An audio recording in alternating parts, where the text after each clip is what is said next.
50 years ago, people turned up ground and secured this plaque right above the time capsule. So what did life consist of back then? I'm Jacqueline Twegg. That story straight ahead.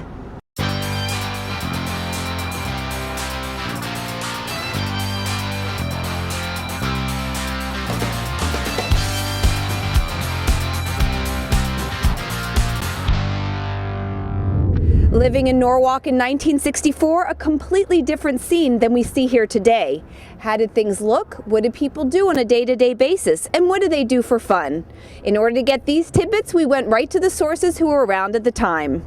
When I moved here, this was not here. City Hall was over on Front Street.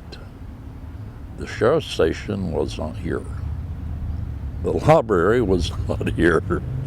In fact, this was practically a vacant lot then. Dexter Phipps moved here in 1962 and has stayed in the same house ever since. Changes he's seen over the years include actually less, not more, in the way of places to shop, at least in one well-traveled area. Well, Firestone, Pioneer, used to be a nice shopping center. Had a 5 and dime store, believe it or not.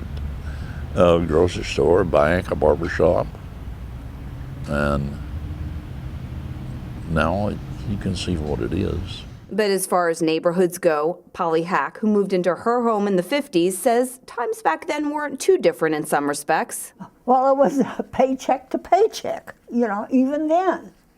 And we were all interested in this neighborhood. With our kids about the same ages, we were very involved in the kids' school and activities, and we supported everything. Polly smiles, recounting when her boys were young, saying neighbors would get together, making kids the focus. We had about 50 kids in this one block, and we'd all get together, and during summer the kids would all parade up and down the sidewalks and everything, so we knew everyone.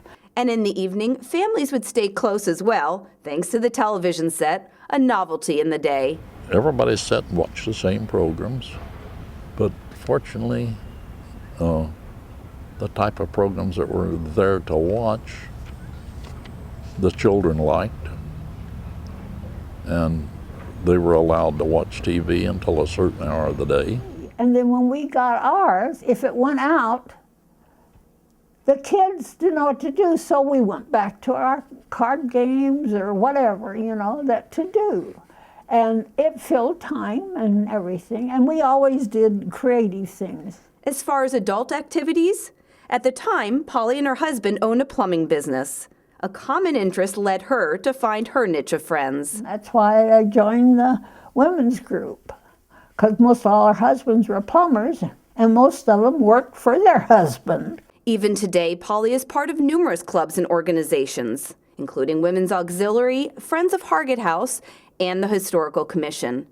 Dexter also was and is involved in a number of organizations. Well, I did a lot of PTA work, Boy Scouts, Girl Scouts, Senior Center.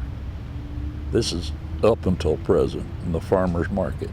And with all of these activities, the way Polly would communicate back then, well, let's say we have it good. When I first moved here, I had no phone, no car at that time. He had the car.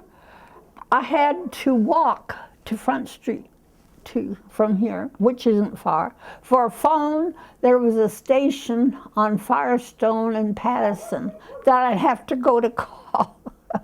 And when wild weather came down on the city in the mid-60s, no one could post it on Facebook or tweet it at the time. One of those rare winter occasions, we actually had a small snowstorm. It snowed enough to make the grass gray for about 2 hours. Weather and all, the decision Dexter made to move here in 1962 felt right at the time and feels right today. Just a nice place to be. It was home. Even the first day I moved in, it was like being home. So life back then, in some ways better, in other ways maybe not so much, but at least we can appreciate how far we've come in the past 50 years. In Norwalk, I'm Jacqueline Twegg. Now you know.